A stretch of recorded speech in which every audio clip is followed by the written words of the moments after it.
Lighting ready, mic ready, kamera ready, action. Halo partners.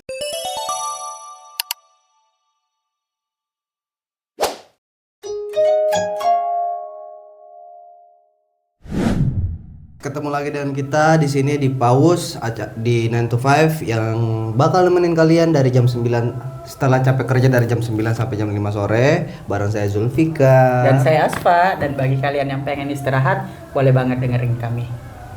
Oke, episode kita hari ini yaitu Blood Type. Kalau Blood Type kan historinya dari Jepang ya. Dari hasil riset di Jepang, Korea, bahkan mungkin beberapa perusahaan atau organisasi di Indonesia itu masih ada loh yang percaya kalau golongan darah itu ngaruh ke cara kerja atau kepribadian ya. Iya. Menurut kalian itu seperti apa atau bagaimana? Kalau diarahkan ke kepribadian, mungkin bisa ya, kayak kemarin kita bahas tentang zodiak tuh, ya bisa-bisa aja gitu. Apalagi sepengetahuan saya tuh sempat ada riset tapi katanya nggak ilmiah risetnya. Dan kalau di Indonesia sendiri kan udah sempat keluar buku tuh yang bahas tentang blood type dengan jenis-jenis perilaku ya. Bahkan ada webtoonnya nggak? Nah itu jenis-jenis perilaku yang kalau kita golongkan ya bisa digolongkan bagian dari kepribadian.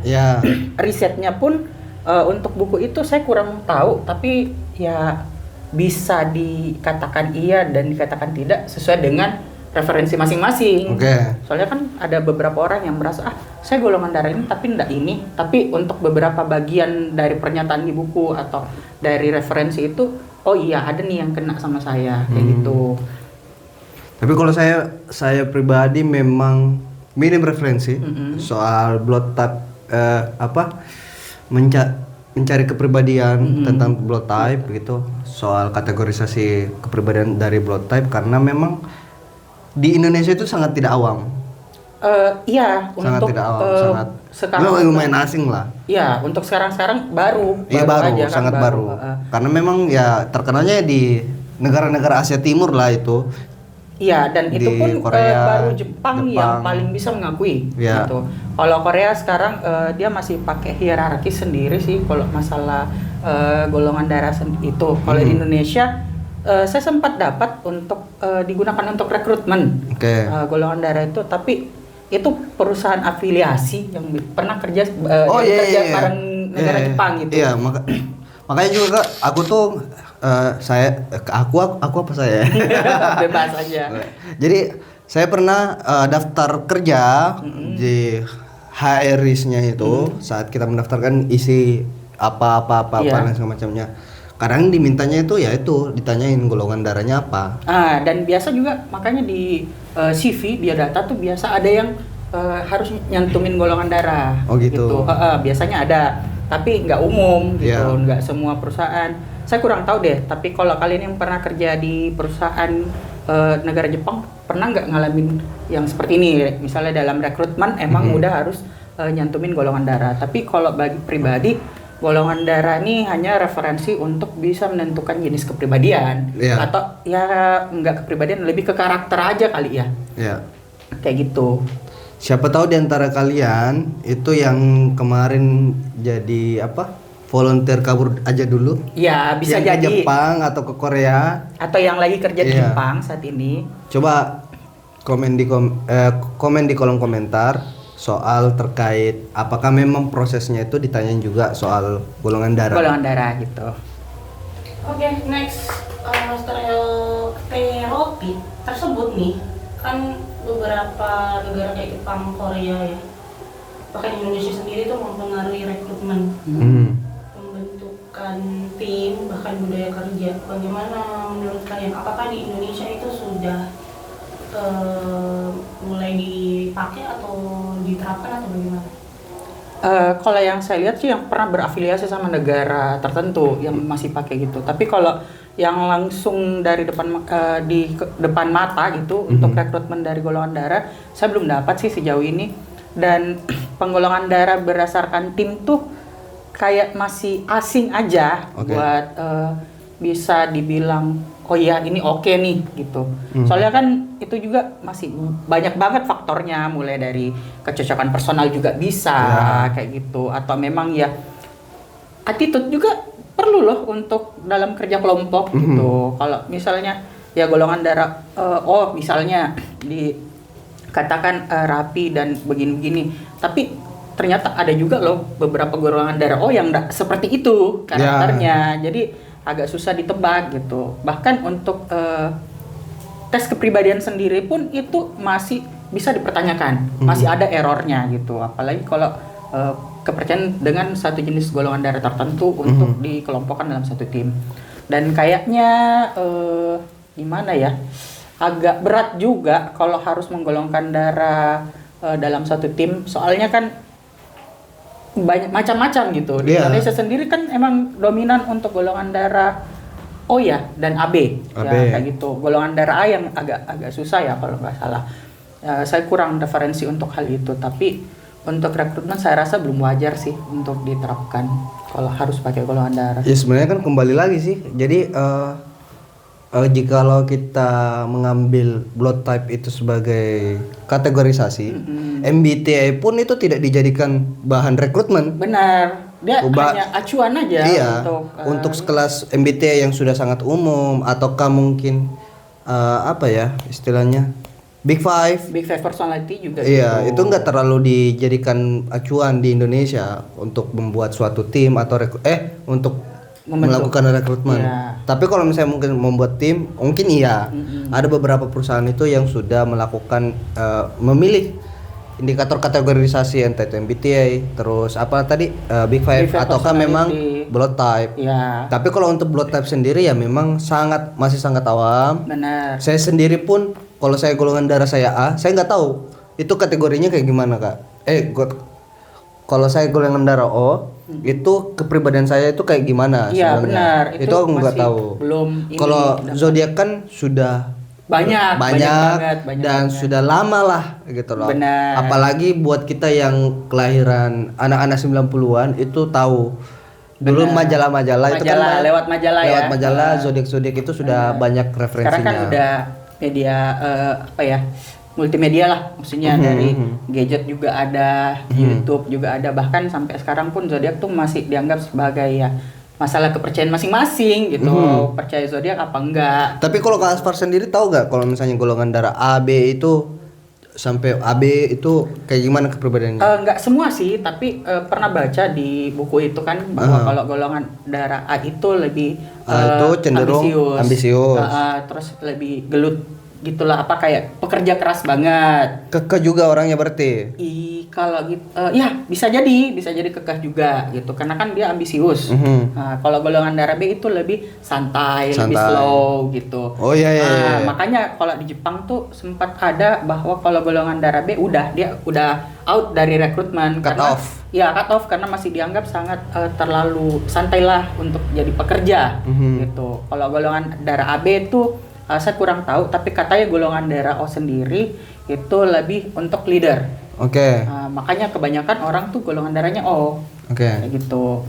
Sejauh ini itu aja sih yang ditaunya. Kalau lebih dari itu saya belum dapat referensi yang gimana gitu. Tapi sebenarnya kalau untuk blood type itu jauh lebih apa istilahnya akurat, tingkat akurasinya memang lebih benar nggak sih? Gini, karena penelitiannya pun di negara Jepang baru diakui.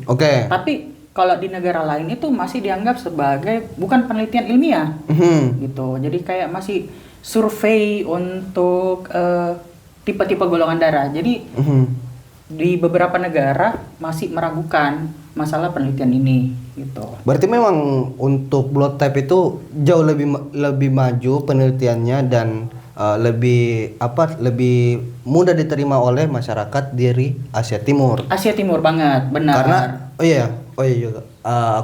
Jadi saya kan sering nonton dulu Running Man. Benar.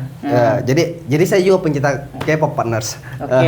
Jadi saya nonton Running Man.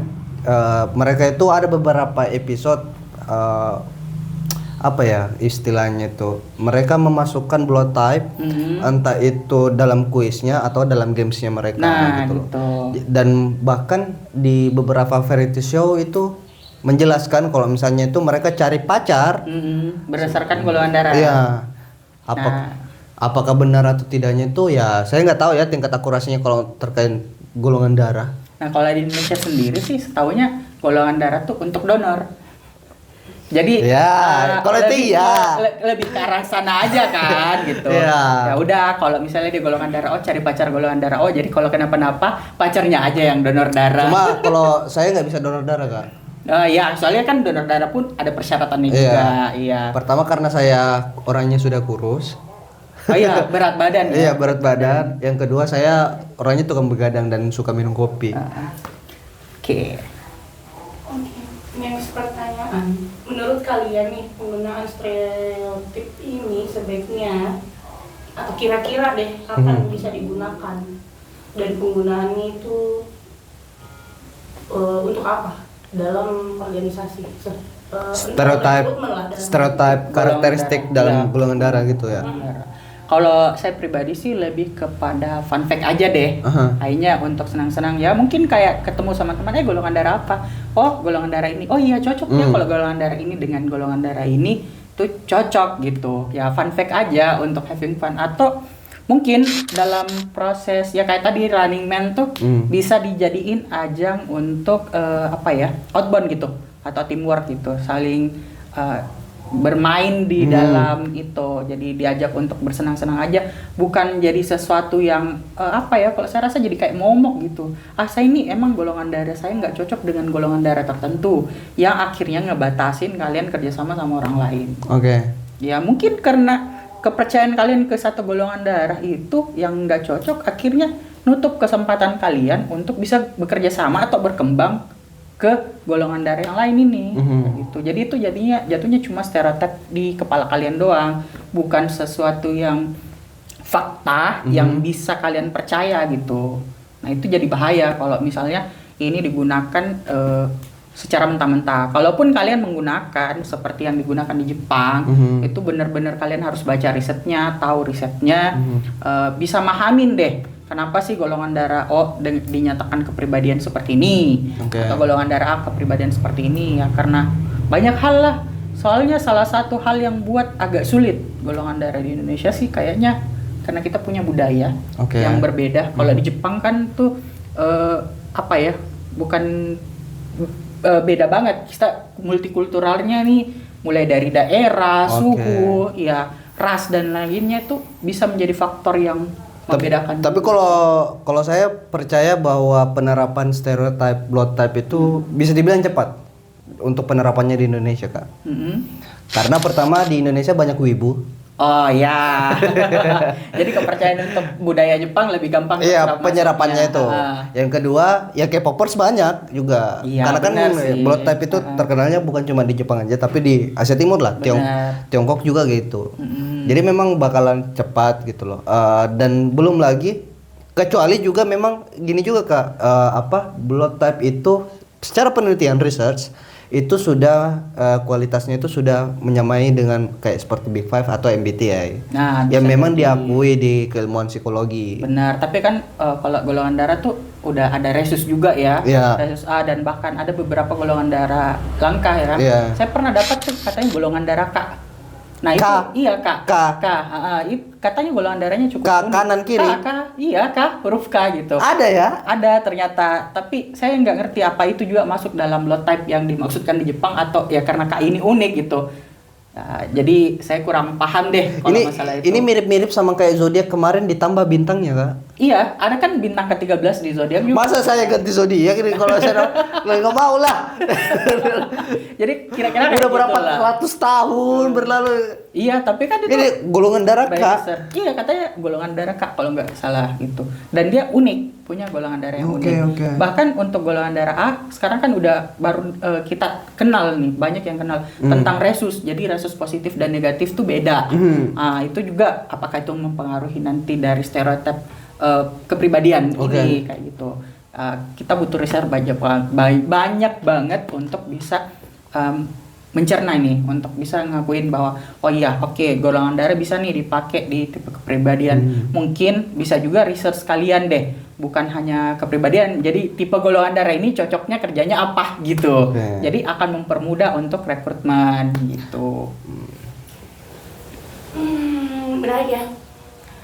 Tapi tadi kan dibahas di pertanyaan pertama atau kedua yang sempat Asfa ngomong tuh kalau di Jepang ternyata tuh golongan darah B sempat terskip pada saat proses rekrutmen. Iya. Dan kemungkinan kalau misalnya di Indonesia pada saat rekrutmen atau misalnya match compatible mencari pasangan, golongan darah B ini kan akhirnya kalau di rekrutmen sendiri kan terskip, ibaratnya kan akhirnya ada diskriminasi yang terjadi di situ. Iya. Bagaimana dengan ketika misalnya nanti golongan darah diterapkan dalam proses rekrutmen seperti di Jepang ataupun misalnya di Jepang itu sendiri, itu kan akhirnya golongan darah B kebanyakan adalah terkesan tidak fair. bekerja. Iya, tidak bekerja. Sebenarnya gini, karena dianggapnya santai, jadi dia lebih kepada bekerja di korporasi ya, organisasi yang memang kan udah tahu kan Jepang tuh workaholic banget, yang udah sampai ada ikigai ya, yang meninggal waktu kerja ya kayak gitu. Ikigai atau apa, saya lupa namanya gitu. Nah mungkin golongan darah B yang terdiskriminasi ini lebih kepada pekerja kesenian yang bebas, yang santai. Bisa jadi gitu. Soalnya kan yang ditolak tuh kebanyakan kerja organisasi yang emang monoton banget, yang udah dari jam ya kayak teman-teman sendiri dari 9 to 5 gitu. Yang kerjanya emang udah ya berarti society di Jepang ini sekarang untuk apa lagi namanya istilahnya, mereka masuk industri golongan darah itu mengikuti. Iya, jadi sempat ada momen gitu. seperti itu, momen yang dimana golongan darah ini dipercaya banget bahwa golongan darah tuh bisa mempengaruhi organisasi gitu. Kalau orang dengan golongan darah ini dipekerjakan di bidang ini nanti akan seperti apa gitu. Dan itu sempat ada fenomena di mana golongan darah B beneran ditolak karena dianggap terlalu santai dan golongan darah B itu dianggap jadinya seperti tidak bisa menjadi produktif gitu. Nah, tapi sekarang saya kurang tahu ya bagaimana kondisinya. Dan itu fenomena yang terjadi udah agak lama gitu. Harusnya Bill Gates atau Steve Jobs kemarin itu nyari golongan darah B yang lebih kreatif ya. Bisa jadi. Karena kan dari mereka bilang gitu loh, saya lebih memilih orang malas karena orang malas itu jauh lebih kreatif. Benar banget. Dan orang malas tuh pasti ada aja caranya buat nyelesain kerjaan lebih cepat. Memang sih benar, tadi saya juga sempat baca ternyata blood type golongan darah B itu orangnya adalah orang-orang yang kebanyakan kreatif. Apakah memang orang-orang golongan darah B itu lebih cocok jadi perintis atau pegawai gitu? Nah inilah yang dimaksud dengan stereotipnya ya. Kayak ya tergantung kepercayaan dan keyakinan masing-masing. Stereotip itu kan penggolongan dari masing-masing orang ya kayak gitu. Kalau memang dari hasil risetnya seperti itu dan faktanya seperti itu bisa diyakinin sama orang tertentu ya nggak apa-apa gitu. Tapi kalau nggak dipercayain juga ya masalah masing-masing orang. Soalnya ini kan blood type sendiri itu bisa menjadi stereotip dulu sampai saat ini. Kayak betul. Gitu. Untuk ngegolongin bahwa dengan golongan darah seperti ini kriterianya bagaimana, golongan darah ini kriterianya bagaimana. Dan bahkan sampai saya bilang kan ada ditemukan golongan darah K. Nah itu yang saya juga kaget gitu untuk golongan darah K. Nah gimana nih tipe kepribadiannya? Jadi bagi kalian kami pengen juga tahu kalian percaya enggak tentang stereotip golongan darah ini, terus kalian pernah nggak ngalamin rekrutmen di mana golongan darah ini menjadi salah satu syarat untuk kalian bisa bekerja di tempat itu. Kayaknya unik banget tuh ceritanya pasti. Nah butuh POV kalian juga. Jangan lupa subscribe kita di YouTube 9to5_ADN dan follow juga kita di media sosial yang lainnya di seperti apa tadi? Instagram, TikTok di @9to5_ADN. Saya Zulfika. Saya Asfa. Dadah. Sampai jumpa.